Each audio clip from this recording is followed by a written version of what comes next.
Isang lalaki naman ang biglaang nawalan ng malay sa gitna ng pampublikong palengke sa Solano, Nueva Vizcaya kahapon July 7. Kinilala ang biktima na si Larry De Vera, residente ng Barangay Rosario, Santiago City.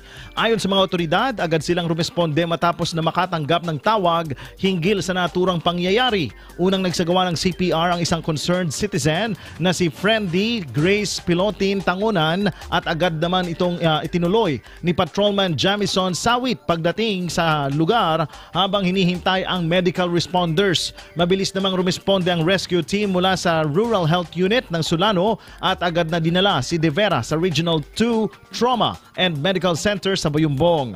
Sa pagsusuri ng mga doktor, heat stroke ang itinuturong dahilan ng insidente, isang kondisyon na dulot ng labis na init ng panahon. Sa ngayon, nasa stable na kalagayan na si De Vera at patuloy na binibigyan ng medical attention. Nagsimula na rin ang pakikipag-ugnayan ng mga kinaukulan sa kanyang pamilya.